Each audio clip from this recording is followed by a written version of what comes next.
Moving right along, troisième panel, portant sur le règlement des différends entre investisseurs et États au Maroc et dans l'espace OHADA.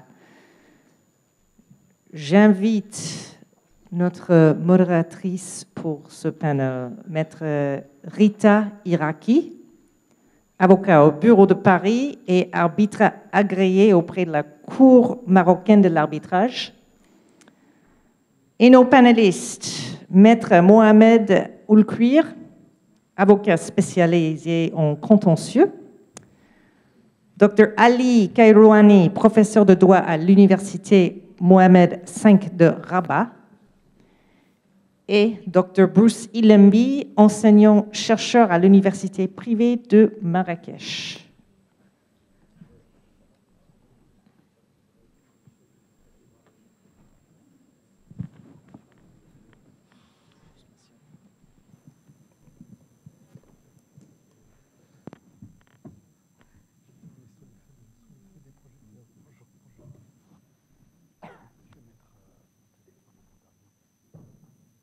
Entendez? Oui, ça va. Bon. Mesdames et messieurs, bonjour. Alors, je sais qu'il y a eu beaucoup d'informations qui ont été données jusqu'à aujourd'hui, jusqu'à maintenant. C'est un peu difficile à digérer. Donc, on va essayer que ce soit le plus simple possible sur un sujet qui n'est pas du tout simple. Mais c'est un sujet très passionnant, en tout cas. Et on a vraiment l'immense privilège, j'allais dire, aujourd'hui, d'avoir des experts sur le sujet et des experts passionnés. Donc, j'espère que vous allez sentir leur passion et que vous allez apprendre ou approfondir. On ne sait pas exactement, est-ce qu'on a des arbitragistes dans la salle, est-ce qu'on a des arbitragistes spécialisés dans l'arbitrage d'investissement. Donc, on va essayer de faire plaisir à tout le monde, voilà, de définir les choses et d'approfondir. Voilà, j'espère que vous en sortirez avec des éléments en plus, en tout cas, c'est l'objectif. Et on va essayer de se tenir aussi au temps, je sais que chacun a ses engagements. Donc aujourd'hui, le thème choisi pour ce panel, c'est le règlement des différends entre investisseurs et États au Maroc et dans l'espace OHADA. Donc je vous l'ai dit, on a la chance d'avoir d'éminents experts et donc on a la chance d'avoir aussi le point de vue OHADA qui est toujours très intéressant. Et donc pour pouvoir discuter de ces topics, nous avons le plaisir d'avoir avec nous Dr Ali Kairouani, qui est professeur de droit international à l'Université Mohamed V de Rabat. Il a enseigné auparavant au sein de l'EGE de l'Université Mohamed VI Polytechnique. Il est professeur invité au sein de plusieurs universités internationales, en Tanzanie, au Niger, au Vietnam, et j'en passe. Il est spécialiste de droit international des investissements et de l'arbitrage international. Il a été nommé membre de la task force chargée de réviser l'accord et les protocoles ZLECAf depuis 2024. Il est également arbitre auprès de l'organe de règlement des différends de la ZLECAf, ainsi qu'auprès de plusieurs centres d'arbitrage africains. Il est également conseiller juridique de plusieurs entités africaines publiques et privées dans la négociation des traités et des contrats d'investissement. Et il est l'auteur, en 2024, du livre très intéressant « Maroc et droit international des investissements étrangers » chez Legitech. Nous avons également le plaisir d'avoir avec nous Maître Mohamed Oulkouir, qui est avocat au barreau de Paris et de Tétouan. Il intervient en matière de conseil, de contentieux et d'arbitrage en droit des affaires pour le compte de groupes industriels et commerciaux, nationaux et internationaux, en France, en Afrique du Nord et en Afrique de l'Ouest. Et nous avons également le plaisir d'avoir avec nous Dr Bruce Ilembi. Il est docteur en droit privé de l'Université Qadi Iyad et enseignant-chercheur à l'Université privée de Marrakech, chargé des enseignements en lien avec le droit des affaires, le contentieux de l'investissement et les contrats de distribution et d'affaires. Il est également conférencier intervenant sur les thématiques notamment liées aux modes alternatifs de résolution des conflits.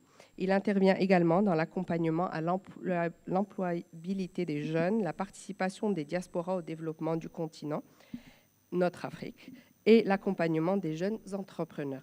Donc, je vous le disais, on est bien servi aujourd'hui. Très rapidement, pour introduire le sujet, je pense qu'on sait très bien que le Maroc se positionne et a une réelle volonté d'être une terre fertile pour les investissements étrangers. Et c'est quelque chose qui a été rappelé à plusieurs reprises dans les discours de Sa Majesté. C'est également quelque chose qui est complètement reconnu par les organismes internationaux et c'est facilement accessible au niveau des rapports, que ce soit les rapports de la FMI, de l'OCDE, de la Banque mondiale. Et ça marche. La bonne nouvelle, c'est que ça marche. Effectivement, le Maroc attire des investissements étrangers. Alors, pour une des incitations pour encourager les investisseurs étrangers à venir au Maroc, c'est de leur dire, si jamais ça se passe mal et qu'il y a des litiges, ça ne sera pas une juridiction étatique qui va juger votre dossier, qui peut être considérée comme partiale, quoique normalement elle ne l'est pas, mais simplement pour rassurer davantage les investisseurs. Et du coup, on leur dit, si jamais il y a un litige, ça ne sera pas jugé par les juridictions étatiques, mais ça sera soumis à un arbitrage d'investissement par des centres qui sont complètement indépendants et qui sont régis par des règlements spécifiques. Donc, la mauvaise nouvelle, c'est qu'il y a beaucoup d'arbitrages d'investissement. On attire beaucoup d'investisseurs, mais ça résulte aussi beaucoup de litiges d'investissement avec, pour ceux qui s'intéressent, des sentences arbitrales avec des montants de dédommagement qui donnent le vertige, clairement. Ça peut être sur la base de plusieurs topics. Donc, ça peut être par rapport à des subventions que l'État aurait données et ne donne plus pour X ou Y raison. Ça peut être au niveau du retard d'obtention des permis, par exemple. Ça peut être pour des projets à forte connotation technologique. Le moment de signature du contrat, c'est intéressant, mais au moment de l'exécution, ça ne l'est plus à cause de l'évolution technologique. Et donc, pour toutes ces raisons et d'autres, on peut effectivement aller poursuivre un État. Donc, d'abord, comme je vous ai dit, on va d'abord commencer par définir la notion d'arbitrage d'investissement et surtout, qu'est-ce qui le différencie d'un arbitrage dit classique. Et pour ça, donc, je vais vous demander à vous, Maître Olkhouer, de nous éclairer sur ce sujet. Avec plaisir. Merci beaucoup, Rita. Bonjour à toutes et à tous. L'arbitrage, je pense que globalement, les uns et les autres, vous savez ce que c'est. On est effectivement habitué à avoir cette méthode alternative de règlement des conflits. Plutôt que d'avoir recours aux tribunaux étatiques, nationaux, on a la possibilité, on qualifie cela parfois de justice privée, d'avoir recours à des arbitres qui vont trancher le litige de la même manière que si ça avait été des juges étatiques. Donc on a une décision juridictionnelle. Ce n'est pas un moyen de conciliation ou de règlement amiable. C'est véritablement un système juridictionnel. Et l'arbitrage, il se fait globalement de deux sortes. Alors soit on a de l'arbitrage à travers un centre, une institution d'arbitrage. On va parler d'arbitrage institutionnel. On a ici au Maroc un certain nombre d'institutions. La Cour marocaine d'arbitrage, le CIMAC pour le CFC, je vais me limiter là à ça, Mazen, il y en a un certain nombre qui existent. Donc on est bien pourvu et bien doté en la matière, mais on a aussi la possibilité d'avoir recours à ce qu'on appelle l'arbitrage ad hoc. Donc on va composer pour le litige spécifique un tribunal arbitral en dehors de toute instance ou d'institution arbitrale, et ce tribunal arbitral va rendre aussi une décision, là cette fois-ci sans avoir le parapluie ou le contrôle de cette instance arbitrale. Les litiges en général, ce sont des litiges contractuels de droits commerciaux. On applique le droit privé de l'État concerné. Donc au Maroc, la plupart du temps, ce sera du droit marocain, mais on pourrait imaginer un autre droit. Mais c'est le droit national privé qui va s'appliquer entre personnes privées avec une institution ou de l'arbitrage ad hoc. Ça, c'est ce qu'on connaît habituellement. Et ensuite, une fois qu'on a cette sentence arbitrale, au Maroc, on a un processus d'exéquatur pour intégrer cette sentence arbitrale dans l'ordre juridique interne national. Et donc, on a là les mécanismes essentiels d'un arbitrage. Enfin, je crois que vous connaissez tout cela, on ne va pas s'apesantir sur cette question-là. L'arbitrage en matière de différends relatifs aux investissements, on va dire que c'est Ça semble pareil, c'est très proche. Bon, je ne sais pas pour les plus anciens qui connaissaient le Canada Dry, à l'époque, on voyait beaucoup de publicité sur le Canada Dry en nous disant que ça ressemblait à de la bière, mais que ça n'en était pas. Bah, là, l'idée sur l'arbitrage en matière de règlement de différents investisseurs-États, ça a toutes les apparences, c'est de l'arbitrage, mais il y a un cadre un peu différent. Le premier élément essentiel, c'est que les textes auxquels on a recours, là, sera plutôt du droit international public, globalement, même si on peut effectivement avoir de la législation nationale, mais c'est quand même un élément, à mon avis, fondamental à mettre en exergue et qui est peut-être là le point saillant le plus important. Ensuite, sur les autres mécanismes, on peut avoir, même si, alors, je verrai si les collègues ont cet élément, mais j'ai rarement vu de l'arbitrage ad hoc dans ce domaine-là, mais rien ne l'exclut. Donc voilà, moi, je n'ai pas eu d'expérience sur de l'arbitrage ad hoc, mais plutôt à travers des institutions. Mais effectivement, ça existe juridiquement. Je ne sais pas si en pratique, il y a beaucoup de situations. Il y en a quelques-unes. Effectivement, d'ailleurs, en y pensant maintenant, je me souviens d'une ou deux. Et on a aussi, de la même manière, et c'est ce qui est le plus connu ou le plus fréquent, et ce qu'on voit un peu quand on lit la presse, c'est qu'on a aussi des instances arbitrales pour les litiges en matière de différents investisseurs-États. Le plus connu peut-être, c'est le CIRDI, dont on entend beaucoup parler au Maroc parce qu'il y a un certain nombre de procédures en cours. Le CIRDI, c'est la Banque mondiale, globalement, et c'est la Convention de Washington de 1965, de mémoire, 18 mars 65, ratifiée 2 années plus tard, en octobre 67, par le Royaume, et qui est donc applicable au niveau du Maroc. Et le CIRDI va être compétent en termes d'institutions d'arbitrage pour régler les différends entre États et investisseurs, alors sur un certain nombre de thématiques, puisqu'il faut quand même qu'on soit en mesure de parler d'investissement. Et qu'est-ce qui est, comment c'est organisé. Alors c'est défini, je crois, à l'article 25 de cette convention, mais l'idée globale, les définitions sont toujours assez larges et difficiles à mettre en œuvre. On a, alors je ne sais pas si c'est un motif de satisfaction ou pas au niveau du Royaume, mais on a cette première décision, première affaire enregistrée à la CIRDI en 72, qui est une affaire Holiday Inn contre le Royaume du Maroc. C'est la première véritable affaire au niveau du CIRDI. Ça n'a pas abouti à une décision gagnant-perdant, il y a eu un règlement amiable, mais pour autant, on a déjà un élément intéressant de cette décision, c'est qu'on a considéré que le CIRDI était compétent pour connaître d'un litige impliquant le Royaume du Maroc. Donc, il y a eu une décision sur la compétence, mais pas de décision sur le fond. Donc le CIRDI comme instance, on a la CNUTSI aussi, la Commission des Nations Unies pour le commerce international, où pareil, il y a également un règlement d'arbitrage. Et cette question, alors je laisserai peut-être le professeur Kerouani développer par la suite, mais sur cette question d'investissement, qui est quand même, à mon avis, essentielle, on a aussi, là c'est aussi une contribution marocaine, la définition de l'investissement. Là, je reviens sur le CIRDI, de ce qu'est un investissement. C'est une décision Salini contre le Royaume du Maroc, et on utilise maintenant, enfin, pour nos étudiants, ce test de Salini, pour déterminer si on a affaire véritablement à un investissement arbitrable à travers ces mécanismes ou pas. Et le test, bon, il y a 4 éléments essentiels. Un apport et des ressources. Ça fait, sinon on ne conçoit pas clairement qu'il y ait un investissement. Une question de durée. Ça ne peut pas être quelque chose de ponctuel. Il doit y avoir à minima plusieurs années. On a une question de risque, donc il y a une prise de risque certaine. Et enfin, l'élément, à mon avis, moi, qui me semble le plus important, le plus intéressant, le plus distinctif, c'est cette question d'apport à l'économie locale et au niveau national. Il faut qu'il y ait un réel apport. C'est ça aussi un investissement, puisqu'un investissement, c'est pas uniquement, enfin, c'est pas un raid financier. On parlait des marchés financiers tout à l'heure. Il y a une prise de risque, et c'est cette notion d'investissement qui permet de donner cette compétence. Et après, une fois qu'on a dit cela, qu'on a posé ce cadre qui est similaire, mais effectivement, les mécanismes, les textes sont très différents, on a comme matière première, on va dire, ce qu'on appelle les traités bilatéraux d'investissement ou les accords internationaux qui vont donner un certain nombre d'éléments et on va se référer à un certain nombre de principes. On parlait tout à l'heure d'énergie et de changement de technologie.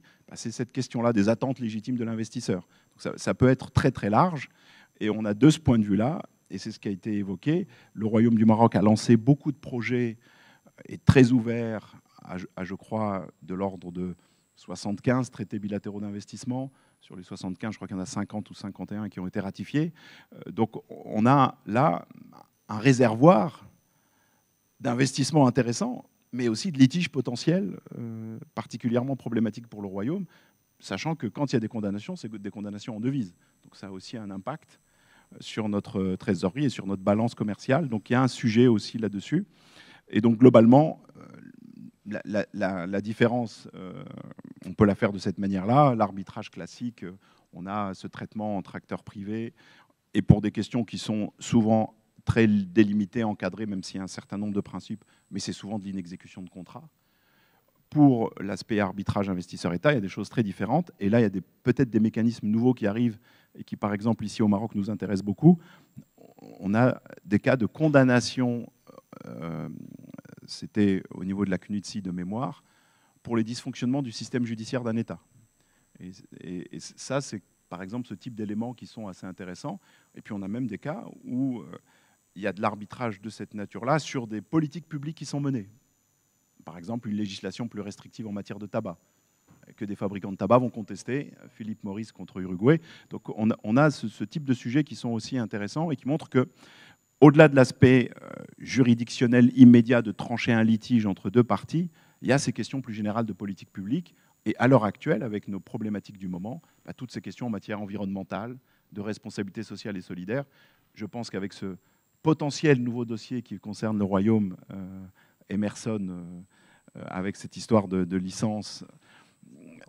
Non, ce n'est pas officiel. Hein. Enfin, on sait qu'ils ont levé des fonds. C'est pour ça que je dis potentiel. Mais on verra ce que ça donne. Mais ce que je veux dire, c'est que la question que ça va poser est intéressante. C'est une question qui est jusqu'où un État peut aller dans la protection de son environnement et de considérer que l'affaire qui lui est proposée, aussi intéressante soit-elle financièrement, elle a des problèmes, elle a des conséquences en matière environnementale, de protection des populations, qui sont bien trop importantes pour qu'on puisse accepter de développer ce type de projet. Donc là aussi, c'est des questions intéressantes. Et après, on peut s'interroger, est-ce que ça, ou ce type de questions, devrait relever d'un arbitrage ? Et est-ce que ce type de questions devrait être traité par la voie juridictionnelle ?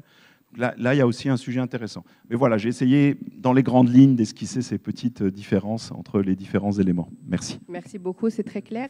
Et d'ailleurs, vous avez bien compris qu'en fait, pour qu'il y ait arbitrage d'investissement, il faut qu'il y ait un TBI, un traité bilatéral d'investissement. Comme pour un arbitrage dit commercial, il faut qu'il y ait un contrat avec une clause compromissoire, une clause d'arbitrage pour pouvoir aller en arbitrage commercial. En arbitrage d'investissement, il faut obligatoirement qu'il y ait un traité bilatéral d'investissement et qui comprend justement cette clause compromissoire. Et dans les TBI, de manière générale, la principale clause qui va ouvrir cet arbitrage d'investissement va être la clause de traitement juste et équitable de l'investisseur étranger. Donc, je me tourne vers vous, Dr Karouani. Au Maroc, vu justement toutes les jurisprudences qui viennent d'être citées, qui montrent que le Maroc, malheureusement, a une expérience au niveau de l'arbitrage d'investissement, est-ce que vous pensez qu'on va rester sur le même schéma au niveau de cette clause, ou vous pensez qu'il y aura un avenir différent et que le Maroc tirera les leçons pour peut-être modifier cette clause de traitement juste et équitable ? Donc, je vous remercie, chère Rita. Je suis vraiment très heureux d'être parmi vous aujourd'hui. Dès qu'on m'a proposé, évidemment, d'intervenir dans ce panel, j'ai répondu par oui, parce que c'est une question, comme tu le sais très bien, qui me tient à cœur. Et on a eu l'occasion déjà dans des panels auparavant et d'avoir discuté de ces questions-là, qui restent quand même très méconnues, malheureusement, d'un large public de la communauté juridique marocaine, mais même de la communauté des affaires. Il faut le dire, l'arbitrage international d'investissement, c'est vraiment comme du chinois. On a l'impression que quand on s'entend parler, c'est très clair, mais c'est très clair pour nous, parce qu'en fin de compte, on est tout le temps en contact avec ces notions-là, mais pour le commun des juristes, ce n'est pas forcément un langage intelligible. On va tenter autant que faire se peut de le rendre un peu plus intelligible aujourd'hui. Alors, moi, on m'avait demandé d'intervenir sur la question des tendances de réforme et des TBI. Alors, tu m'as posé une question, c'est sur les TBI, mais tu veux que je commence par le traitement juste équitable, parce que pas un traitement juste équitable. Alors, traitement juste équitable, c'est une clause, comme l'a dit Maître El-Herraqi, qui est très, très importante dans les traités d'investissement. C'est ce que nous appelons généralement une clause de protection substantielle de l'investissement. Ces fameux traités bilatéraux d'investissement, comme a dit Si Mohamed auparavant, ce sont les traités généralement, qui vont ouvrir des droits aux investisseurs étrangers. Et aujourd'hui, il y en a environ 3400 traités bilatéraux d'investissement dans la base de données de la Conférence des Nations Unies pour le commerce et le développement. Donc c'est quand même un réseau conventionnel assez important. On parle d'un réseau conventionnel parce qu'il y a une clause qui permet de générer un lien entre les différents traités. C'est la clause de la nation la plus favorisée. Donc, qui offre des avantages et en fin de compte, qui va étendre parfois des avantages substantiels parce qu'elle obéit à un principe, mais je ne vais pas rentrer dans le détail. C'est le principe Ejidem Generis. Bref, je m'arrête là parce que sinon ça va être long. Pour la clause du traitement juste et équitable, c'est une clause de protection substantielle qui figure dans presque tous les traités bilatéraux d'investissement. Exception faite, il y a un traité où il n'y avait pas cette clause. C'est le traité qui liait l'Algérie à l'Italie. D'ailleurs, c'est à l'occasion de l'arbitrage Consultel contre l'Italie en 2020 que l'investisseur italien a dû importer la clause de traitement juste et équitable à partir du TBI Algérie bleu, Belgique-Luxembourg, notamment à travers la clause de la nation la plus favorisée dans le paragraphe 164 exactement de la sentence arbitrale. Je m'arrête, je ne vais pas aller dans les détails. Donc, en tout cas, mais il y a un autre type de traités bilatéraux d'investissement que le Maroc a conclu qui ne comprennent pas cette clause. C'est le TBI Maroc-Brésil de 2019. C'est ce qu'on appelle l'accord de coopération et de facilitation des investissements parce que le Brésil a son propre modèle. Le Brésil n'a jamais ratifié la fameuse convention de Washington dont a parlé Si Mohamed. C'est cette convention, c'est un traité multilatéral que nous appelons généralement la convention mère qui va venir couvrir tous les traités bilatéraux d'investissement. Et le Brésil ne fait pas partie de la convention de Washington parce que lui, il a sa propre approche de la promotion de l'investissement, de la protection de l'investissement. Donc le Maroc, vous savez, dans cette négociation, il n'a pas eu le choix, évidemment, puisque le Brésil, c'est une puissance économique. Et on va le remarquer dans les traités bilatéraux d'investissement que le Maroc conclut. Le Maroc, il s'adapte.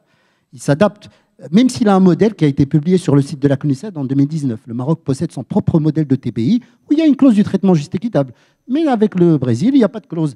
Mais je peux donner une explication pourquoi il n'y a pas de clause du traitement juste équitable. C'est simplement parce qu'il n'y a pas d'arbitrage investisseur-État dans les modèles brésiliens. Il y a uniquement un arbitrage interétatique. Et peut-être, en tant qu'universitaire, on a eu l'occasion avec Patrick Jacob, Arnaud de Nanteuil, Franck Lati, lors d'un colloque à Dijon, l'école de Dijon, de discuter de cela. Peut-être qu'on n'a pas des clauses de traitement juste équitable dans les traités.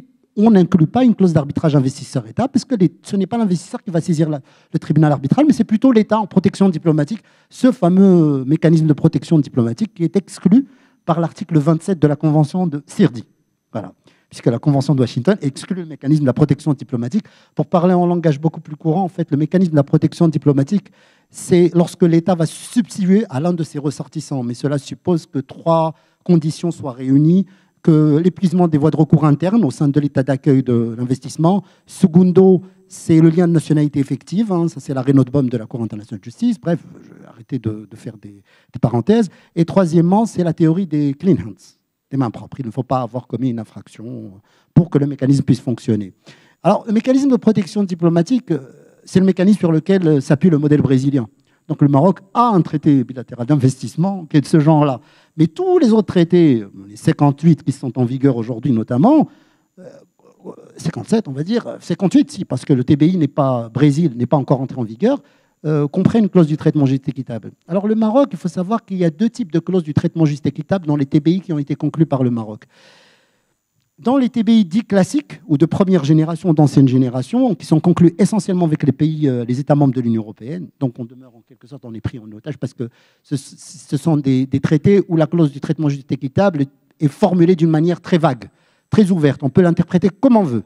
Vraiment, on ouvre des droits absolus à l'investisseur. C'est ce que j'appelle généralement une clause de protection maximale, notamment, parce que nous avons une autre clause qui est dorénavant maintenant formulée dans les TBI de nouvelle génération qui sont conclus par le Maroc. C'est la norme minimale de traitement des étrangers, qui est assimilée à la clause du traitement juste équitable, mais qui ne l'est pas vraiment, parce que si l'on voit la récente pratique du Maroc à travers le protocole d'investissement de la zone de libre-échange continentale africaine, auquel le Maroc est lié, est un État partie, les États africains ont objecté clairement à travers l'article 17 à la clause du traitement juste équitable. Et ça, c'est quelque chose de très important qu'on devrait savoir, nous juristes.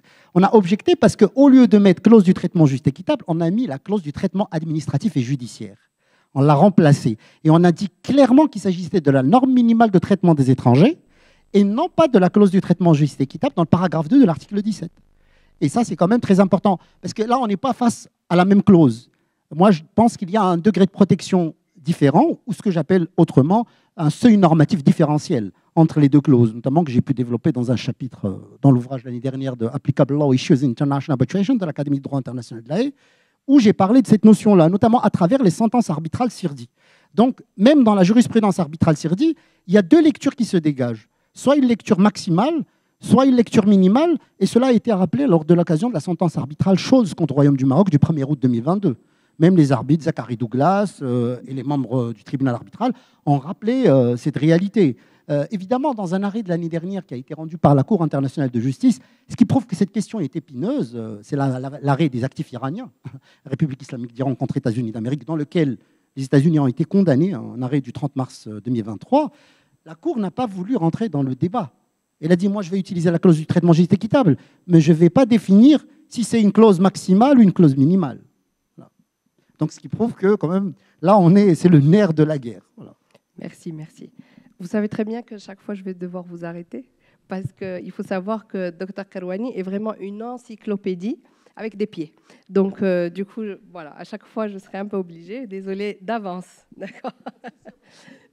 Mais en tout cas, c'est très intéressant parce que effectivement, ce qui paraissait jusque-là, la base de l'arbitrage d'investissement, à savoir la clause du traitement juste et équitable, ben aujourd'hui, on voit que notre Afrique est en train de changer un peu ce concept-là vers quelque chose qui est, selon moi, plus raisonnable en tout cas. Donc, et ça me fait une transition idéale pour donner la parole donc à Dr Ilembi pour nous donner une perspective sur le point de vue OHADA. Donc déjà expliquer peut-être ce que c'est que l'OHADA et le point de vue OHADA sur l'arbitrage d'investissement avec un focus sur la réforme, la récente réforme de l'acte uniforme et ce que ça a apporté à l'arbitrage d'investissement dans la région. Très bien. Merci, Maître. Déjà, je tiens à remercier les organisateurs de cette journée qui est assez belle et particulièrement Madame Caroline. Voilà, c'est elle qui m'a contacté et à travers elle, je remercie mon ami le docteur Azibert, grâce à qui, effectivement, il y a eu des connexions qui se sont faites et je me suis retrouvé ici. Donc, l'OHADA, déjà, c'est l'Organisation pour l'harmonisation en Afrique du droit des affaires, qui compte aujourd'hui, on va dire, 17 États signataires, parmi lesquels le Gabon. Donc, comme ça, la transition est toute faite. Je suis du Gabon, donc, mais je suis marocain de cœur. Comme ça, il n'y a pas de problème. Et quand je dis je suis marocain de cœur, c'est vraiment que c'est assumé. Je suis venu ici, je n'avais pas de barbe. Aujourd'hui, ma barbe est déjà blanche. J'ai fait toutes mes études à Kadi Ayad, où je suis sorti docteur, et c'est un plaisir aujourd'hui d'être ici, d'aborder cette question de l'arbitrage État-investisseur dans une perspective qui est bien connue. Aujourd'hui, le Maroc s'est orienté, et on va vraiment l'acclamer, vers l'Afrique subsaharienne. Et cette orientation, bien sûr, sous comment on va dire, sous le regard bienveillant de Sa Majesté.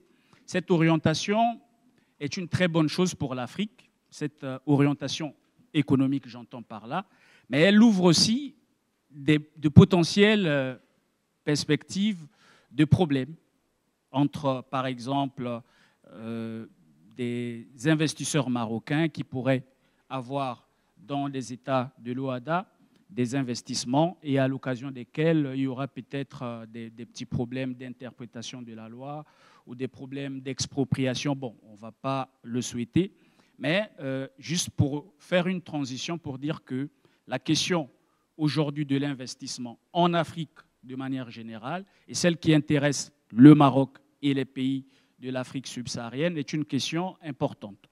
Elle est importante.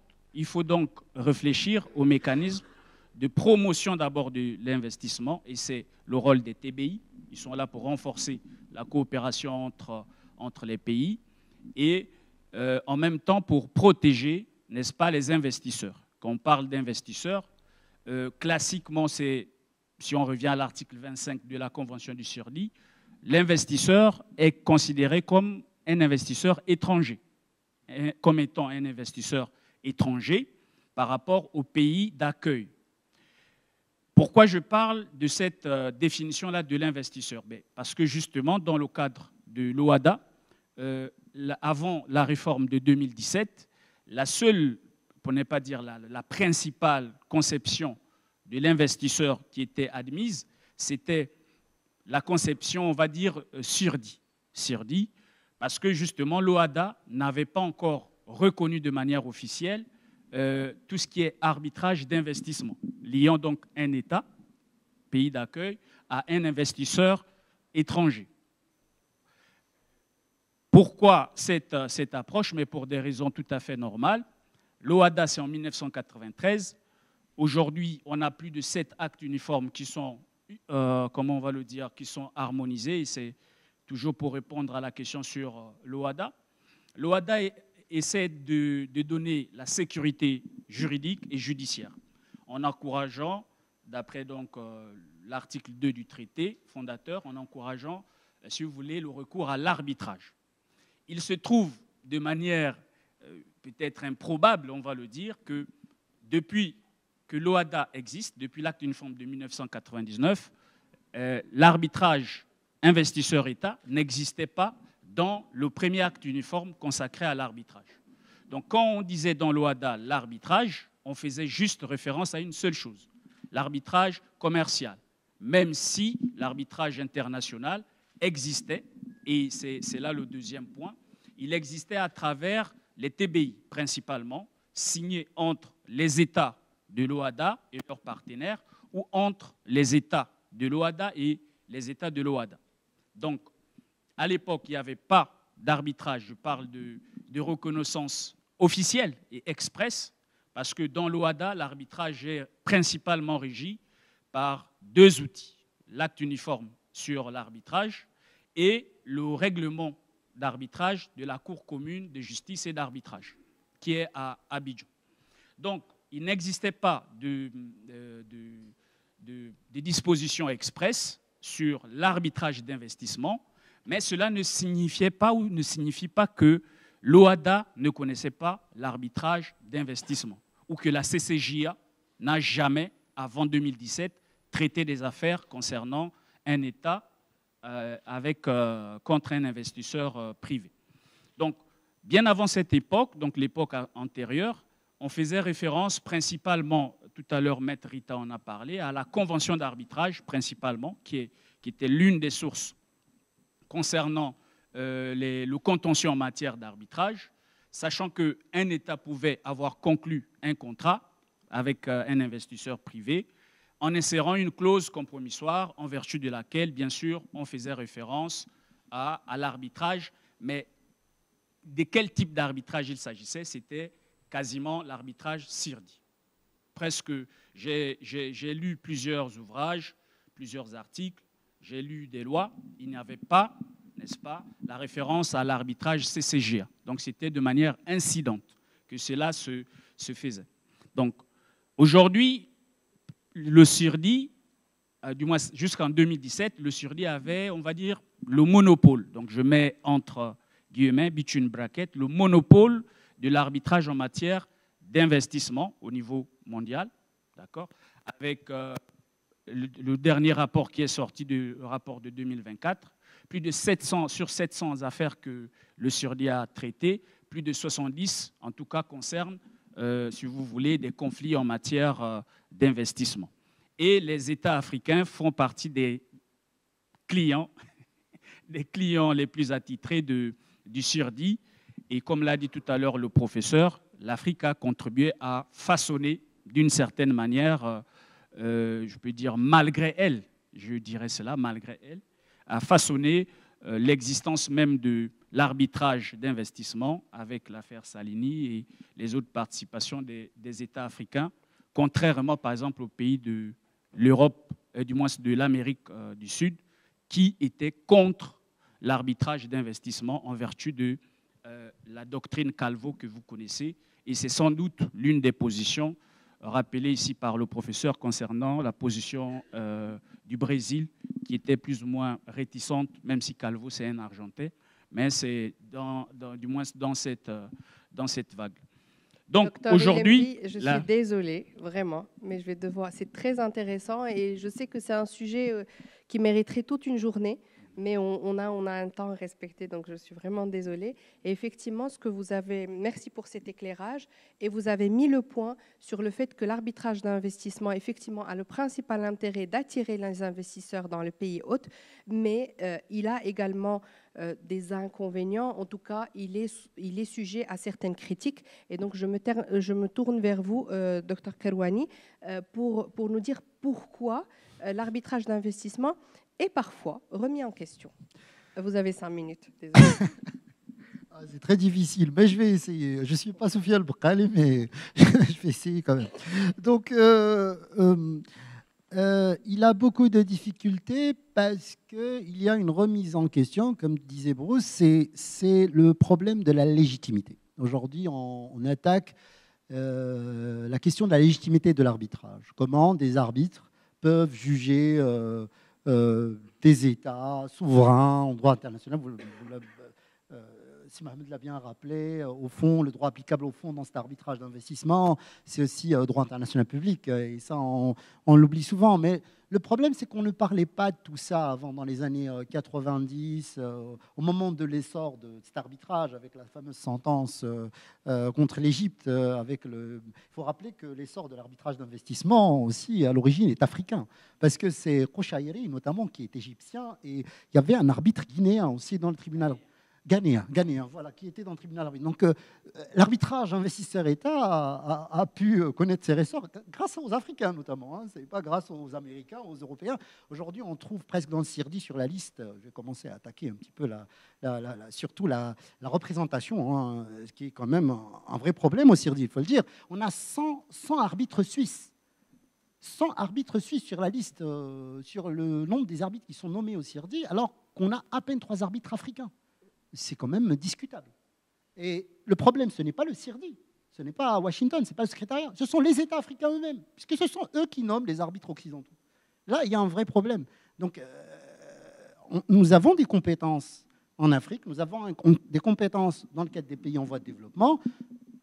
Je parle du conseil, de la procédure, des arbitres. Il est temps aujourd'hui de les utiliser. Je félicite quand même le Maroc, parce que c'est pour la première fois, je pense, de notre histoire, notamment dans l'affaire Marinador, qu'on va nommer un arbitre égyptien. Et je m'en félicite et je suis très heureux parce que quand même j'ai milité pour ça. Et donc je vois mon rêve se réaliser. Je suis très heureux qu'on reconnaisse les compétences africaines parce qu'il y en a.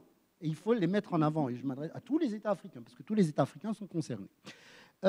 Pour la légitimité de l'arbitrage, bon, on dit que ce sont des arbitres généralement, des arbitres privés qui vont juger un contentieux quand même, comme vous l'avez rappelé, Rita, c'est généralement des sommes colossales. Il faut dire, on parle en chiffres en milliards de dollars, en millions de dollars. C'est des gros projets, généralement, qui concernent soit les industries pétrolières, soit généralement les mines, soit des parcs éoliens. Donc, on l'a remis en question. Et parfois, on l'a remis en question à tort. On l'a remis à question à tort. Je ne dis pas que la remise en question est forcément vraie. Alors aujourd'hui, il y a 2 courants, on va dire il y a 3 courants qui émergent. Donc il y a une réforme, il faut savoir qu'il y a une réforme actuellement qui a été mise en avant. C'est la réforme du système de règlement des différends entre investisseurs et États, puisque c'est ainsi qu'on l'appelle, cet arbitrage d'investissement. C'est le système de règlement des différends entre investisseurs et États. En anglais, c'est Investor State Arbitration. Ou dispute settlement, en fait, c'est le same. Donc, et au fond, il y a 3 tendances qui se dégagent au sein de la CNUTSI, puisque c'est le 3e groupe de la CNUTSI, la Commission des Nations Unies pour le droit commercial international à Vienne, qui est chargé de réviser cet arbitrage. Vous avez une tendance qu'on appelle, c'est Anthea Roberts, qui est une collègue australienne qui avait mis en avant cette classification. Vous avez une tendance incrémentale. Le groupe d'États incrémental qui adopte une démarche incrémentale, c'est le groupe d'États qui souhaite uniquement quelques petites réformes au système, mais garder l'arbitrage. C'est-à-dire garder l'arbitrage investisseur-État, mais peut-être rajouter un mécanisme d'appel. Dans le cas du CIRDI, ça c'est une idée qui remonte à 2006, hein, parce qu'elle est très ancienne, mais elle a été réhabilitée. Vous avez un courant qui est, lui, systémique, qui veut une réforme systémique. Ce sont les Européens essentiellement, parce qu'ils proposent la mise en place d'une cour multilatérale de l'investissement ou une cour internationale d'investissement, à l'image de la Cour internationale de justice ou le Tribunal international du droit de la mer. On a plusieurs juridictions internationales. Mais là-dessus, ce n'est pas une innovation. Ça, je tiens à le préciser. Parce que nous avons déjà une cour d'investissement qui existe, c'est la Cour arabe d'investissement, elle existe depuis 2003. que les Européens n'ont pas ramené quelque chose de nouveau. Peut-être qu'il faut aller regarder la Cour arabe d'investissement au Caire, comment elle fonctionne. Peut-être. Et elle ne fonctionne pas très bien parce qu'elle ne fait pas de l'arbitrage, hein, elle ne fait pas de ce qu'on appelle adjudication, elle fait plutôt de la médiation. Moi, j'ai travaillé sur les décisions de la Cour arabe qui travaille uniquement en arabe. C'est pour cela qu'elle est méconnue. Elle travaille uniquement en langue arabe. Et peut-être elle a rendu beaucoup de décisions, mais surtout, c'était plutôt de la médiation. On essayait de ne pas froisser les uns les autres. Et ce qui est avantageux avec la Cour arabe, c'est que les deux parties peuvent saisir la Cour, hein. C'est-à-dire l'investisseur et l'État. Ce qui n'existe pas dans le mécanisme arbitrage investisseur-État, dernier point, c'est que dans l'arbitrage investisseur-État, seul l'État peut saisir le tribunal arbitral. C'est pour cela qu'on parle d'un arbitrage unilatéral. Seul l'investisseur saisit, c'est-à-dire que l'État est toujours défendeur et l'investisseur est toujours demandeur. Merci beaucoup. Alors, vous avez compris qu'effectivement, quand on parle arbitrage d'investissement, on parle d'enjeux financiers très importants, que ce soit au niveau des dédommagements qui sont demandés, où on peut atteindre des sommes qui équivaut à des PIB de pays, par exemple, mais on parle aussi de frais d'arbitrage qui, des fois, peuvent être effectivement aussi des sommes à donner le vertige. Et il y a eu ces derniers temps, ces dernières décennies, la naissance de ce qu'on appelle les tiers financeurs. Donc, je laisse Maître Olkhouir nous dire ce que c'est déjà et comment ça fonctionne exactement. Oui, merci. Alors, et peut-être un élément qui intéresse beaucoup les MRE, on va dire, c'est pour ça que cet élément est intéressant sur la nationalité qui a été évoqué. Et c'est un vrai sujet. On voit que les investissements MRE vont se développer au Maroc, hein, j'entends. Ces MRE, même s'ils ont une double nationalité, ne pourront jamais, même si leur investissement se passe très mal, que l'État marocain, dans ce cadre-là, ne respecte ses obligations, ne pourront jamais aller au CIRDI. Et on leur interdira cet arbitrage du fait de leur nationalité marocaine, même s'ils ont en parallèle d'autres nationalités. Donc c'est un élément, il me semble important à signaler par rapport à ce qui a été évoqué et cette tendance de fond qu'on est en train d'essayer de mettre en place au niveau du royaume avec davantage, enfin de multiplier ces 100 milliards qui sont envoyés aujourd'hui en réel investissement plutôt qu'en don. Voilà, c'était une petite parenthèse. Avant d'aller sur cette question du tiers financeur ou du financement par tiers, et un sujet pour moi assez intéressant, et moi j'ai une vision plutôt positive de cet arbitrage investisseur-État, et je considère que l'État a un certain nombre de responsabilités, doit garantir un certain nombre d'éléments, et qu'il n'y a pas de raison que quand il y a des défaillances, on ne puisse pas les faire condamner et se faire indemniser au juste prix. Alors parfois on a effectivement des sommes considérables. Cet arbitrage Yukos contre Russie à 50 milliards, qui est quelque chose d'énorme, mais après, derrière, il y a sans doute un certain nombre d'éléments. Bon, après, la mise en œuvre et l'exécution, c'est une autre histoire, mais en tout cas, la sentence a été rendue. Alors, l'idée, c'est que quand vous êtes une PME, une entreprise ou une multinationale, vous pouvez décider pour financer cet arbitrage, de le faire sur vos fonds propres. Alors, il faut en disposer, il faut avoir les moyens. C'est compliqué, et c'est un accès à la justice qui, pour moi, est entravé. Donc la logique de ce tiers financement ou de ces financements par tiers, c'est en fait un certain nombre d'investisseurs qui vont financer les frais d'arbitrage, les frais d'honoraires d'avocats et de conseils, d'experts en toutes sortes et de toute nature dont on a besoin pour ces procédures, moyennant naturellement, in fine, une rémunération qui peut être un partage des gains, et donc avec aussi un partage des risques de leur part. C'est, il me semble, quelque chose qui n'est absolument pas blâmable ou critiquable et qui me paraît même plutôt être une bonne initiative, puisque ça va permettre réellement, in fine, aussi de forcer l'État à s'améliorer, à mieux se comporter, à gérer les choses de manière plus diligente, puisque c'est au final de cela dont on parle. Aujourd'hui, les arbitrages, on va dire frivoles, en général, n'ont pas lieu. Ça ne veut pas dire que tous les arbitrages réussissent. Hein. Le dossier Salini dont on parlait tout à l'heure, la demande a été rejetée et le Maroc a obtenu gain de cause. Scholz aussi, c'est la même chose. Donc les arbitrages sont aussi gagnés par les États africains. Mais le sujet, c'est véritablement pour moi de permettre cet accès à la justice, mais cet accès doit se faire de manière claire. Donc il faut qu'il y ait de la transparence. Donc on a la mise en place d'un certain nombre de mécanismes au niveau du CIRDI sur le tiers financeur, avec le règlement sur la transparence au niveau de la CNUTSI aussi. On l'a d'ailleurs dans l'arbitrage privé. Hein. La CCI a aussi des règles en matière de transparence. Quand il y a un tiers financement, l'idée c'est quoi? C'est qu'on doit le déclarer. Si votre arbitrage n'est pas fait sur vos fonds propres, et que vous êtes financé par un tiers, vous devez déclarer ce tiers. Ça peut parfois aller assez loin. On peut aussi vous demander de voir les dispositions du contrat ou ce que ça contient. Pourquoi pas? Mais l'idée, c'est de s'assurer que ce tiers financeur est connu, est identifié, que ça se fasse de manière transparente, que du coup, il en soit pris compte dans la désignation des arbitres, parce qu'il ne faudrait pas qu'on mette en place des mécanismes de conflit d'intérêts qui permettent de faire en sorte que les arbitres n'aient pas de lien avec les parties, mais que finalement, elles en aient avec le tiers financeur, parce que personne ne le connaît ou parce que ça n'a pas été déclaré. Il y a aussi les réseaux d'influence de ce tiers financeur. Enfin, cette question de transparence, elle était essentielle et elle est fondamentale. Il faut simplement qu'on puisse connaître qui finance, comment, selon quelle modalité. Ça ne pose pas de difficultés particulières. Mais dès lors qu'on a réglé ce système, pour moi, c'est quelque chose de positif. Souvent, on a tendance à considérer que c'est une prime à l'action en justice ou que le tiers financeur peut être amené à pousser nécessairement l'investisseur au contentieux et à ne pas avoir de règlement amiable. Je ne pense pas, parce qu'il me semble aussi que ces tiers financeurs voient leurs intérêts. Et s'il y a un règlement amiable satisfaisant, ils en bénéficieront également, de toute façon. Une fois qu'on a déclenché la procédure, on peut considérer que ça va aboutir à augmenter les frais, puisqu'il faut rémunérer ce tiers financeur. Oui et non, puisque de toute façon, ces honoraires d'arbitrage, les frais d'arbitrage sont là, sont présents, et la partie qui obtient un gain de cause, elle essaie de se les faire rembourser, de toute façon. Après, peut-être la frontière, et c'est de savoir qui est le maître du litige, dominis litis, comme on disait, et de s'assurer que finalement, il n'y a pas un transfert complet, et que finalement, ce n'est pas le tiers financeur qui décide de l'avocat, de la stratégie, de la procédure, et en fait d'avoir, en quelque sorte, on parlait tout à l'heure de cession de créance, là on a cédé une créance éventuelle à un investisseur. Donc là, peut-être c'est ça la seule limite, de s'assurer du contrôle du dossier, mais pour autant, ce sont à mon avis des mécanismes intéressants qui ont tendance à beaucoup se développer et qui seront, par la nature des choses, de plus en plus encadrés et réglementés. Voilà, j'ai essayé d'être le plus succinct possible. C'est parfait. Merci beaucoup. Un dernier mot sur les tiers financeurs, c'est des fonds d'investissement. Donc, voilà. Je ne vais pas détailler davantage. Et on va juste revenir sur l'OHADA. Donc, on voyage encore dans la zone OHADA.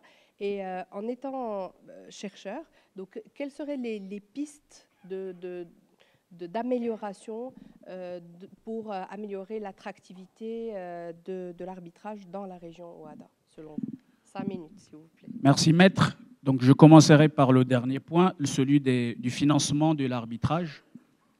Les tiers founders, donc cette notion, aujourd'hui, elle est vulgarisée. Il se trouve que dans le cadre de l'arbitrage OHADA, ce mécanisme, même que ce soit dans l'ancien acte uniforme ou dans le nouveau, cette participation des tiers n'est pas forcément, du moins, ouverte de manière claire.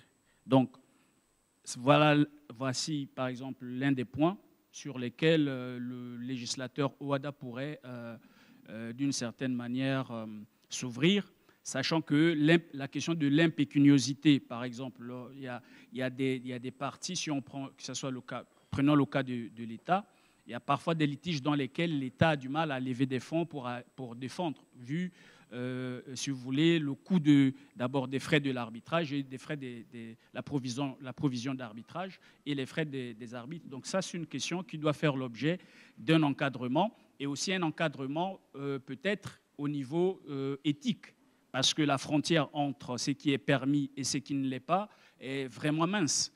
L'instrumentalisation de ces tiers fondeurs sur, si vous voulez, l'orientation même du litige, bien qu'on dise que les arbitres sont, en principe, on va dire, ils sont impartiaux, d'accord ?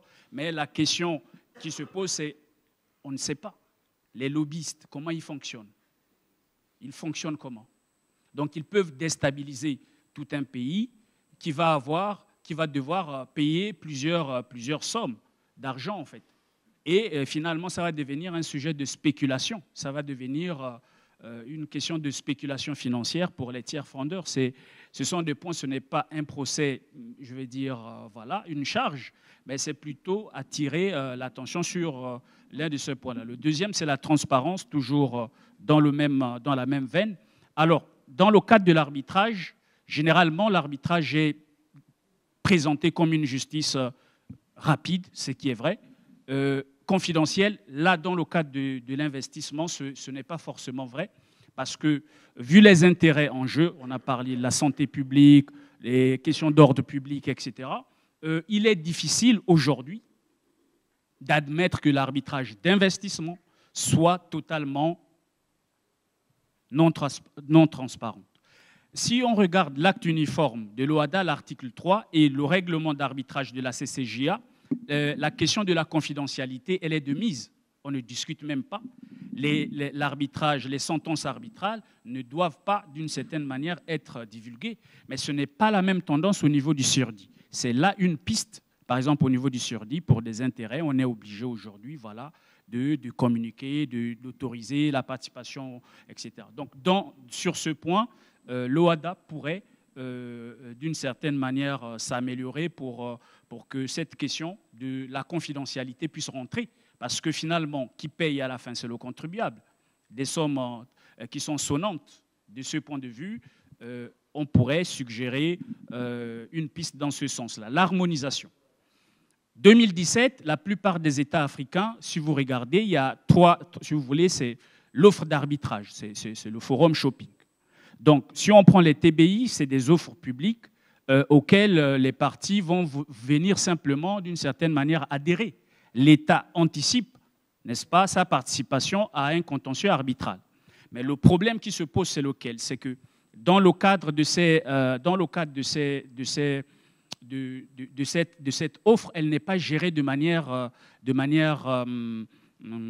moderne. Depuis 2017 jusqu'à aujourd'hui, il y a des États dont les codes d'investissement n'ont pas encore été réformés. Si je prends le cas de la Côte d'Ivoire, ils avaient un code d'investissement en 92, 2018, donc le 1er août 2018, ils ont suivi la réforme en réformant l'article 50, n'est-ce pas, qui permet aujourd'hui, et là c'est aussi l'une si vous voulez, des chutes, qui permet d'enlever carrément l'arbitrage surdit pour imposer, quand je dis imposer, c'est aller vers l'arbitrage CCJA. Parce que nous, on est africains, quelque part. Tout à l'heure, le professeur l'a dit, les arbitrages qui se déroulent sous les auspices du surdit, les arbitres, la représentativité des arbitres africains, elle est quasiment, je ne vais pas dire nulle. Bon, d'accord ? Donc, si on revient dans l'arbitrage CCJA, puisqu'il y a une liste d'arbitres, je pense que de ce point de vue, les États africains gagneraient à promouvoir cet arbitrage-là, parce que si nous sommes ce sont nos pays, on doit avoir confiance à nos propres arbitres et faire en sorte que nos partenaires puissent aussi accepter, malgré eux, parce que dans la vie c'est comme ça, malgré eux, de venir devant la CCJA, par exemple. Bien sûr, pour les centres permanents d'arbitrage, la question se pose un peu différemment. Là, c'est plutôt une question de compétences et d'influence, parce que nous avons des centres d'arbitrage. Si vous allez vers l'Égypte, ça fonctionne peut-être un peu plus. Mais si vous allez dans d'autres, on est ici au Maroc, l'arbitrage plutôt interne, c'est ce qui fonctionne. L'arbitrage international, c'est des cas très rares. J'ai échangé tout à l'heure avec Maître Derkaoui sur ce sujet. Donc, l'Afrique doit donner confiance, avoir confiance en l'Afrique. Et nous, les professeurs, nous avons ce chagrin-là de se dire, on va former la nouvelle génération, n'est-ce pas? Et ça, c'est l'une des pistes, avoir des masters, en tout cas, qui sont dédiés à l'arbitrage, parce que la formation, vous allez me dire quel est le lien, mais en fait, il y a tout le lien. Moi, j'ai été formé par professeur Walid Ben Hamida dans le cadre d'un concert, d'une conférence, mais j'ai été infecté. Depuis lors jusqu'à aujourd'hui, je suis dans l'arbitrage. Et je suis sûr que demain, les étudiants qui assistent à mes cours, ils auront à cœur de se dire, bon, c'est l'Afrique, il faut que l'on se lance. Bon gré, mal gré. Donc, ce sont là quelques pistes que je vois. Et la difficulté d'harmoniser la jurisprudence en matière arbitrale, c'est très difficile. Mais il y a le principe du précédent qui joue.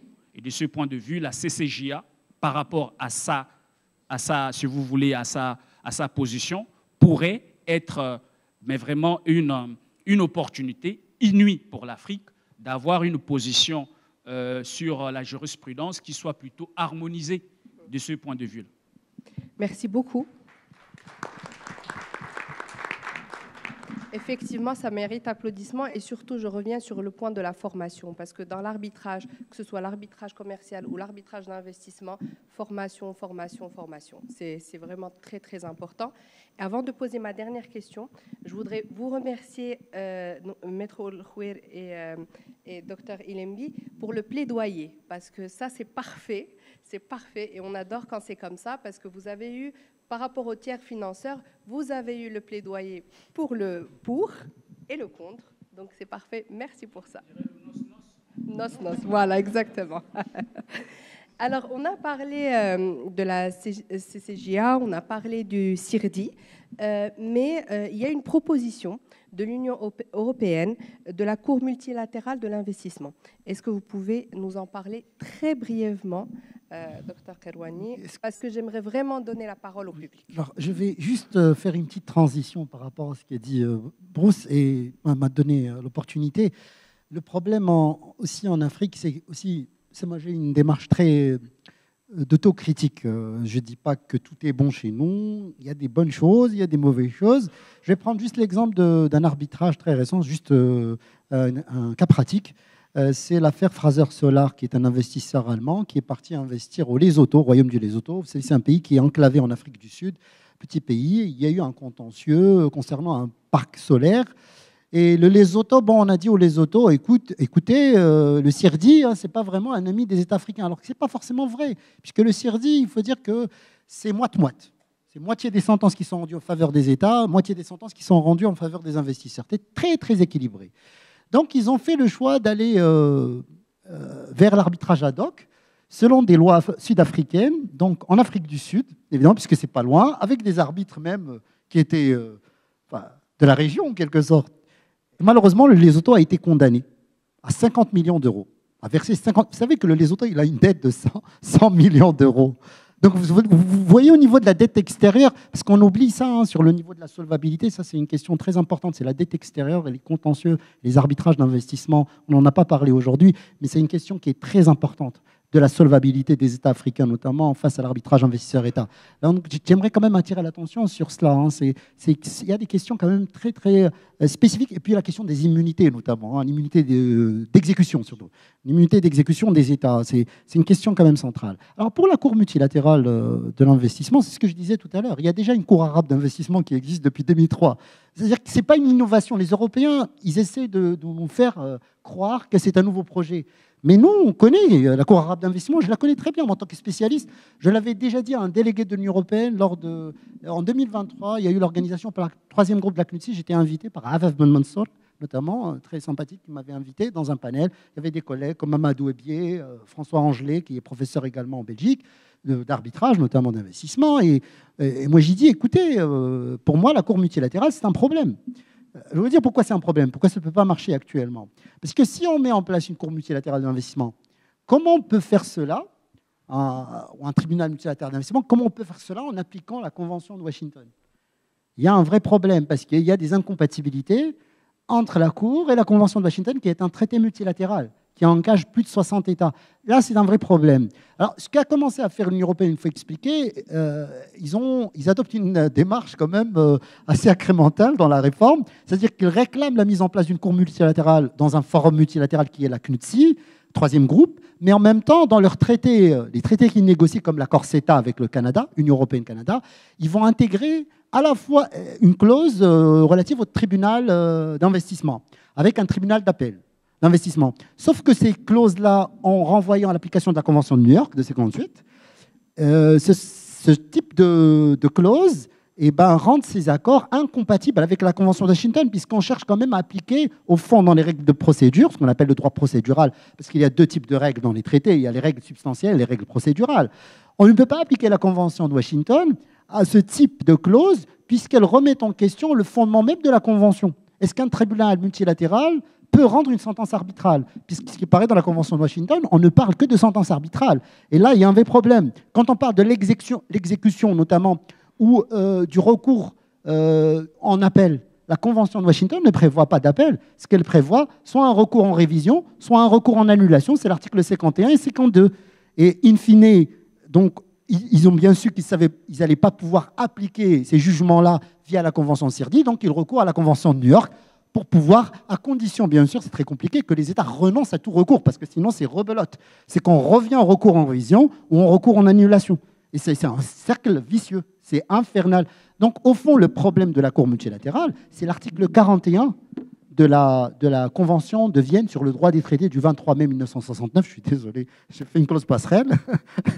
Parce que pourquoi ? On ne peut pas amender un traité multilatéral. C'est ce que fait l'Union européenne aujourd'hui dans ses accords avec le Canada, avec le Vietnam, avec Singapour. Bon, avec le Japon, il n'y a rien encore pour le moment. Ils amendent la Convention de Washington. Ils n'ont pas le droit de le faire parce que cet amendement des traités multilatéraux obéit à deux conditions. Il faut que la Convention déjà multilatérale le permette, première condition, et il faut que cet amendement ne porte pas l'objet et au but de la dite Convention. Or, ces clauses-là, aujourd'hui qui ont été insérées par l'Union européenne, remettent en question la Convention de Washington. Donc moi, je pense que si on continue sur cette voie-là, j'avais déjà dit ça aux Européens, clairement, c'est qu'on va avoir un risque de recours auprès de la Cour internationale de justice, parce qu'il ne faut pas oublier qu'il y a une responsabilité des États concernant la Convention de Washington. Donc, c'est une question très complexe aujourd'hui, parce qu'il y a beaucoup d'intérêts. Et il y a beaucoup d'intérêts qui sont en jeu. Et il y a une mutation au sein de l'ordre juridique international. Et je pense qu'il faut voir cela sous cet aspect-là. Mais jusqu'alors, l'arbitrage d'investissement fonctionne très bien. Le CIRDI continue à recevoir des requêtes, ça a été dit. Peut-être même des futurs concernant le Maroc, qui devraient se préparer, parce qu'ils vont en avoir d'autres. Donc voilà. Mais à suivre. Merci beaucoup. Merci. Je vois qu'il y a des questions. Il y a des questions. On prend d'abord des questions de la salle. D'abord, demande à la salle. Est-ce qu'il y a des questions? Oui. Je peux intervenir? Bon, bonjour à tous. Je me présente modestement. Je suis Omar Khabbej, étudiant en master de droit des affaires. Je vous connais, Madame Ayraqi. Vous étiez dans une conférence. J'ai pris une photo avec vous à la fin de. J'ai remarqué que j'ai compris le sujet modestement parce que je suis juste un étudiant, mais j'ai compris que vous parlez de l'arbitrage, l'Afrique en scène. Est-ce qu'elle est entrée en scène ou non? Je ne sais pas ce que c'est exactement, oui ou non. Monsieur le professeur, je voulais juste vous donner un petit compliment. Vous paraissez, vous avez une belle, comment dire ça, le vert foncé vous vend. Voilà. J'ai compris que vous annoncez le sujet en gris et les autres c'est en blanc et noir parce que c'est ils critiquent puis ils valorisent. Madame Ayraqi a parlé que est-ce que l'arbitrage comment dire en Afrique, est-ce qu'il est valorisé par rapport aux arbitres qui sont, comme vous dites, ils sont pas valorisés par rapport à la scène internationale, c'est ça. Madame Ayraqi a parlé, est-ce qu'il y en a des formations? Est-ce que, je ne sais pas, modestement, je ne sais pas est-ce que ma question entre en jeu ou non, mais est-ce que vous êtes en Afrique, est-ce que les arbitres sont très très bien formés ou non pour entrer en scène internationale? C'est ça ma question. Donc, merci pour le compliment. En fait, ce que je porte là, le vert, c'est l'une des vestes de ma marque. Donc, comme ça, je suis aussi entrepreneur. Vous allez sur ma plateforme Bruce Lead Fashion. Donc,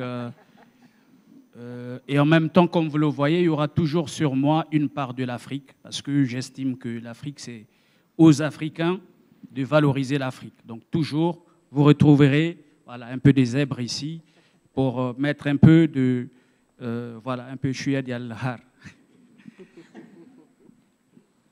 Pour la valorisation des arbitres africains, je dirais que c'est peut-être une question de fait. Je peux dire ça comme ça, c'est une question de fait. On va dire, on est ici au Maroc, qui est en Afrique bien sûr. Juste une question, est-ce il existe ici au Maroc un master en arbitrage ou en contentieux? Juste une question. En arbitrage spécialisé. D'accord. Quand je pose cette question, on est ici au Maroc, l'un des pays africains qui est déjà très bien classé quand on fait le classement des universités en Afrique, alhamdoulilah. Bon, toujours Kadi Ayad, ça va, on est parmi les meilleurs. Donc je sais qu'il y a Mohamed V qui est à côté, on se comprend. Mais sincèrement, si vous allez au Gabon, c'est la même chose. Vous allez au Niger, c'est la même chose. Vous allez n'importe où. Donc cette question-là de la formation en matière d'arbitrage, elle pose problème. Donc dans l'université même, qui est censée former la crème de la crème de la crème, il n'y a pas une formation en matière d'arbitrage. À ce jour, vous allez prendre un étudiant, vous lui demandez quelle est la différence entre l'arbitrage commercial et l'arbitrage d'investissement. Il aura un petit flou. Pourquoi? Parce que c'est normal. Moi, j'ai un volume horaire qui est bien précis pour les cours. On me dit c'est 50 heures, etc. Mais je ne peux pas faire des bifurcations n'importe comment. Vous comprenez? Donc, il faudrait, de mon point de vue, qu'il y ait, au-delà des centres de formation, vous voyez, c'est même la question du statut de l'arbitre. Ça commence même ici au Maroc, la loi 95-17.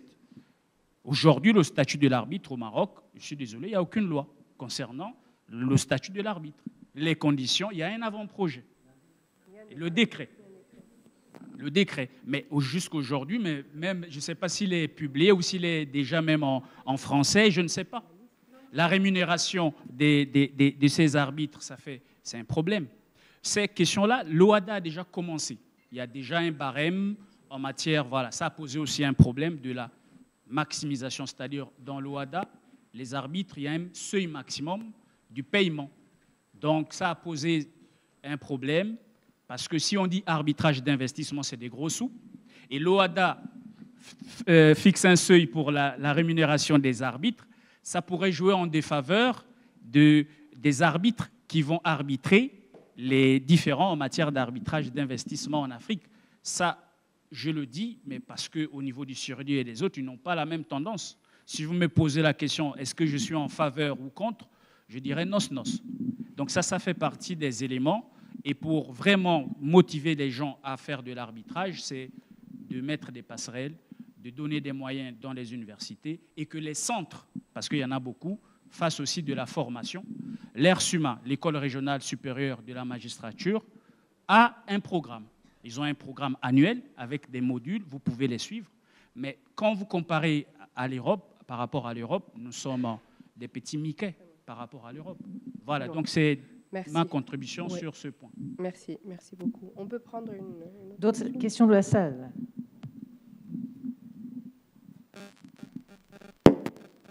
Merci. Alors, j'ai deux questions. Merci d'abord pour votre intervention très claire. J'ai deux questions. Alors, la première concernant l'arbitrage en matière d'investissement. Et je pense que l'État marocain, depuis les premières conventions d'investissement et les accords de libre-échange, il a peu gagné en maturité. Moi, j'aimerais savoir, avoir votre avis par rapport au bilan. Est-ce que réellement l'État marocain a pu gagner un peu en maturité, parce que les premiers arbitrages étaient vraiment catastrophiques pour le Maroc? Comment le Maroc a pu développer sa stratégie en matière d'arbitrage, parfois même anticiper, parfois dire « je ne vais pas en arbitrage, je vais faire la médiation parce que je sais pertinemment le résultat ». Ça, c'est la première question. Alors, la deuxième question, c'est par rapport au choix législatif de réguler l'arbitrage. Et je rebondis sur ce que dit le professeur Bruce. Est-ce que le législateur marocain a bien fait de donner des conditions, le décret d'application, donner des conditions, ou il n'a pas bien fait parce que l'arbitrage, c'est un choix volontaire et normalement le marché doit s'autoréguler. Même les questions de frais honoraires, etc., c'est le marché qui doit le penser, à mon avis. Bon, j'aimerais vous écouter par rapport à cette question. Oui. Donc je vais commencer par la deuxième et je passerai à la première. La deuxième, votre question, elle est pertinente et trouve une réponse dans l'article 2 de la Convention de New York de 1958, puisqu'on dit que c'est l'arbitrage, c'est la liberté des parties et c'est le consentement des parties. Donc normalement, on ne devrait pas réguler. Et même quand on lit le décret, moi je vais vous dire, c'est quoi la souche du décret? La souche du décret, c'est tout simplement une note interne au ministère. C'est une note interne au ministère qu'on a refaçonnée et qu'on a servie. Alors, ça peut fonctionner pour l'arbitrage commercial, interne et international, pas de problème. International, je pense que ça va être très compliqué parce que quand même, il y a une spécialiste avec nous et elle sait qu'on ne peut pas devenir du jour au lendemain un arbitre international dans un litige commercial international. Pour l'investissement, ça ne marchera pas. Puisqu'en fin de compte, dans l'arbitrage d'investissement, comment on nomme les arbitres? C'est ça la question. On peut être sur une liste. Ce sont les États qui proposent les noms des arbitres sur une liste qui est tenue par le CIRDI. Ça, c'est pour l'arbitrage institutionnel. Pour l'arbitrage ad hoc CNUTSI, puisque la CNUTSI, c'est un arbitrage ad hoc, généralement qui se déroule devant la Cour permanente d'arbitrage de La Haye, qui se trouve dans le même bâtiment que la Cour internationale de justice, c'est Peace Palace, c'est le Palais de la Paix.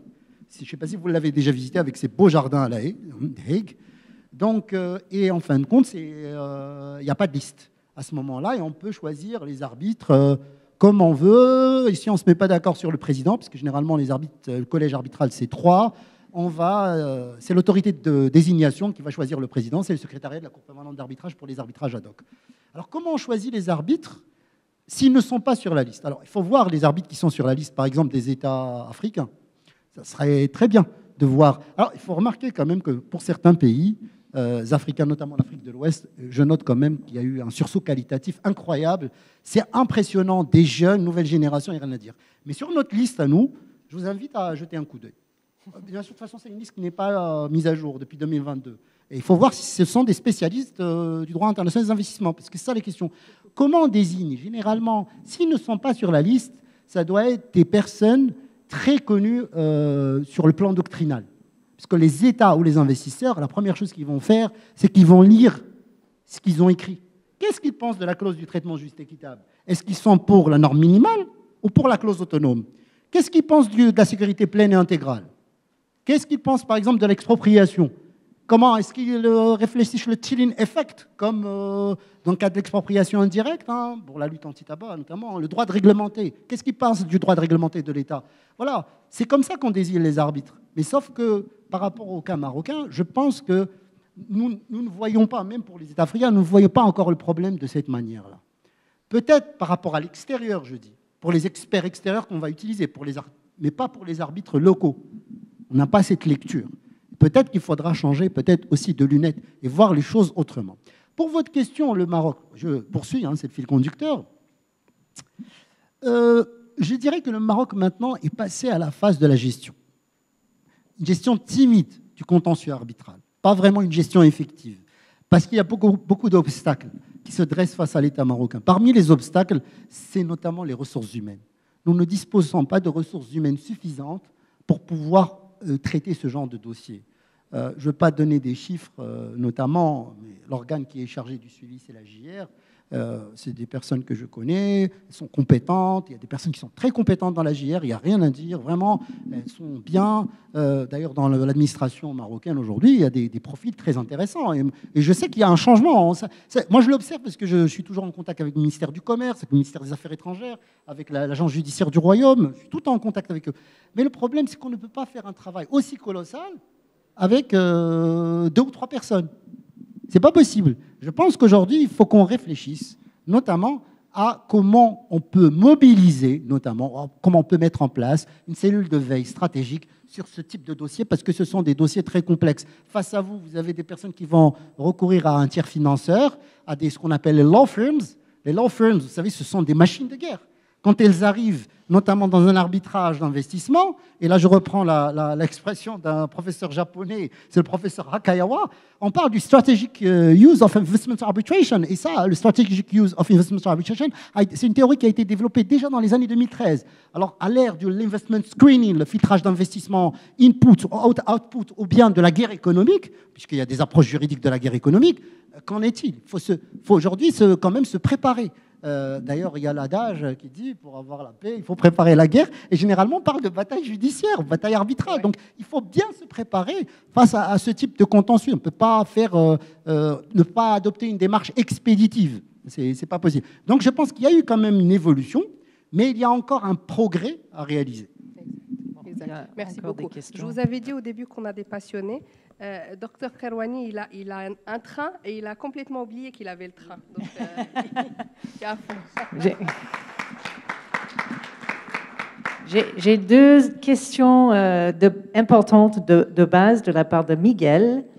Est-ce que pour une requête d'arbitrage au CIRDI, l'investisseur doit avoir épuisé avant les voies de recours nationales de l'État mis en cause? Maître Khouir? Non, mais il y a un projet de réforme là-dessus, justement, de pouvoir, comme recommandation et dans les différents échanges qui ont lieu, d'essayer d'intégrer cet élément-là. Mais effectivement, ça pose un certain nombre de difficultés d'introduire ce type de clause. Mais il y a des discussions, il y a certains États qui aimeraient bien avoir cela, mais il me semble que, de mon point de vue, ça a dénaturé cet arbitrage-là. Il y a quelque chose qui l'empêche, c'est l'article 26 de la Convention de Washington, qui le dit clairement. Faites pas d'épuisement de voie de recours interne pour recourir à l'arbitrage. Par contre, il y a un autre type de clause qui existe dans les traités d'investissement, je vais faire court, c'est ce qu'on appelle les clauses fork in the road. C'est electa una via. Ça veut dire c'est le choix définitif ou option irrévocable. Une fois que vous avez choisi une voie, il faut poursuivre. Si vous avez choisi tribunal national, c'est tribunal national et pas l'arbitrage. Si vous avez choisi l'arbitrage, c'est pas tribunal national. Le meilleur exemple, je pense, dans l'OADA, c'est la Côte d'Ivoire. Pas parce qu'ils ont gagné la CAN l'année dernière, mais l'article 50 du Code d'investissement ivoirien, j'ai regardé, en fait, vraiment comme, voilà, j'ai regardé tous les codes que j'ai imprimés, qui sont là dans mon sac. J'ai été quand même séduit de la manière dont ils sont arrivés à proposer quelque chose qui est vraiment nos-nos. Je m'explique. Ils ont mis effectivement cette clause d'irrévocabilité qui fait que, d'une certaine manière, ils ont enlevé déjà le surdi parce qu'à l'époque, la Côte d'Ivoire n'avait pas d'autre choix que d'aller au surdi. Et aujourd'hui, avec la réforme de l'OADA, puisque la CCGA c'est à Abidjan, ils ont mis donc un article qui fait que, premièrement, on commence par les voies amiables. Donc, on commence par les voies amiables, ça veut dire la médiation, ça peut être même la conciliation. S'il y a, et contrairement au Maroc qui met 6 mois, la Côte d'Ivoire donne 12 mois. Donc vous avez 12 mois pour négocier directement entre l'investisseur et l'État. Et s'il y a échec, on peut activer l'arbitrage. Et comment on le fait? Si on choisit l'arbitrage CCJA, il y a la clause d'irrévocabilité, fork in the road, qui fait que vous ne pouvez plus revenir. Mais en Côte d'Ivoire, ils sont, je ne sais pas si c'est déjà ce sont des Ivoiriens, je ne sais pas comment ils voient, mais ils exigent que lorsque vous avez votre agrément, que vous alliez déposer l'agrément en inscrivant déjà que vous choisissez ça comme voie. Et quand vous avez choisi, vous ne pouvez plus revenir. C'est le seul pays qui le fait. Les autres pays ont une autre démarche. Et ici au Maroc, si vous prenez l'article 38 de la loi 03-22 sur la charte de l'investissement, vous verrez qu'il y a juste une offre publique d'arbitrage qui donne d'abord la voie à des négociations. Ce qui fait que, bon, on peut avoir si vous voulez, des procédures parallèles, d'accord, qui sont initiées soit ici ou là. Voilà, pour éviter les désordres, il faut donc se coordonner. Merci beaucoup. Est-ce qu'on peut prendre une dernière question ou oui. Ça y est. Il y a une autre question. Quelle garantie pour l'investisseur de pouvoir exécuter réellement une sentence contre un État? Important quand même. C'est une excellente question parce qu'effectivement, ce n'est pas tout d'avoir une sentence arbitrale. Il faut ensuite l'exécuter. Docteur Khelou. Alors pour le CIRDI, il y a un mécanisme d'exécution automatique. C'est ça l'avantage avec le CIRDI. Si vous avez une sentence arbitrale CIRDI, vous êtes plus ou moins assuré de pouvoir exécuter la sentence arbitrale. Si vous avez une sentence arbitrale rendue par un arbitrage ad hoc en matière d'investissement, là, les choses, sur la base de la Convention de New York, les choses vont se compliquer parce que vous allez devoir passer par le mécanisme de l'exéquatur et je vous souhaite bonne chance. À ce moment-là, ça va être très compliqué parce que même le Maroc a vécu cette situation avec Salini notamment, puisque on est parti exécuter la sentence aux États-Unis d'Amérique, à Washington. Et là, les choses, parce que c'est possible de l'exécuter à l'étranger. Là, par contre, pour moi, c'est un problème parce que les biens et les avoirs des États étrangers donc, deviennent une cible notamment. Et c'est une vraie problématique. Moi, personnellement, j'ai toujours été contre les clauses d'exclusion de l'immunité d'exécution qui sont parfois insérées dans certains contrats internationaux. Je pense que ça, c'est un autre sujet. Peut-être qu'on pourra discuter un autre jour. Il ne me reste qu'à vous remercier pour vos interventions. Alors, je vais vous poser une question et je vais mesurer par rapport au degré d'applaudissement. Donc, est-ce que vous avez été satisfait par ce panel ? Merci beaucoup. Merci aux panélistes et pour cette discussion passionnante. Et merci Rita d'avoir modéré. Est-ce qu'on peut avoir une photo?